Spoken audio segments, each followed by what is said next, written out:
మాజీ కార్పొరేటర్ జిన్నారం విఠల్ రెడ్డిపై సోషల్ మీడియాలో జరుగుతున్న దుష్ప్రచారాన్ని బీఆర్ఎస్ నాయకులు ఖండించారు.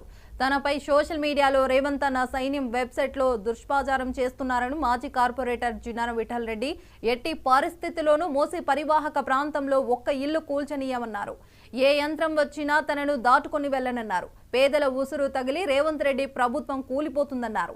ఇక బీఆర్ఎస్ పార్టీ మోసి నిర్వాసితులకు అండగా ఉంటుందని హామీ ఇచ్చారు.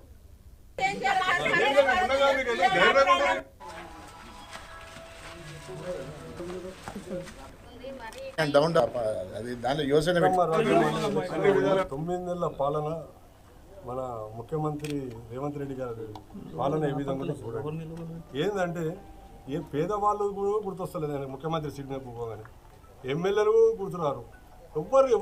ఎవరిని పట్టించుకోడు. ఎవరెంత ఈడెంత అని పేదవాళ్ళు ఎంబడి బీదవాళ్ళు ఎంబడి పడి ఇల్లు కూలగొడుతున్నారు. పేదవాళ్ళకు టీఆర్ఎస్ ప్రభుత్వం అన్ని విధాలుగా అండగా ఉండి పట్టాలు ఇచ్చింది. నేను కార్పొరేటర్ ఉన్నప్పుడు ఇలా పట్టాలు ఇచ్చాను, ఇలా డ్రైనేజ్ లైన్లు వేయించిన, కరెంట్ స్తంభాలు వేయించిన, రూపాయి కలెక్షన్ ఇప్పించిన, వరదలు వచ్చినప్పుడు కూడా ఇక్కడ కానిస్టేబుల్ అని పెట్టి ఇలా ఇంటింటికి 10,000 రూపాయలు ఇచ్చినాం.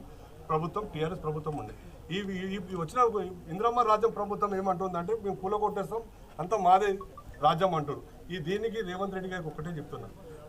నేను ఎవరో ఇళ్ళ మీద ఇది ఆయన విఠల్ రెడ్డి అమ్మితే శర్మారెడ్డి తండ్రి పేరు, మెదక్ జిల్లా మనిషి. ఆయన అమ్మితే 2008లో, నేను 2014లో కార్పొరేటర్ అయినాక వీళ్ళందరికీ పేదవాళ్ళందరికీ అండగా ఉండి అన్ని విధాలుగా చేసిన వాళ్ళని నేను నిరంజన్ అనేటైనా ఏం మాట్లాడాడు, విఠల్ రెడ్డి అమ్మాడు అని అన్నాడు. ఏ విఠల్ రెడ్డి అని చెప్పలేనా. నా ఫోటోలు పెట్టి, కవితమ్మది కేటీఆర్ గారి ఫోటోలు పెట్టి, రేవంత్ రెడ్డి సీఎం గ్రూప్లో పెట్టుకుని అది యువసేనలో పెట్టి అన్ని పెడుతుంది. దానికి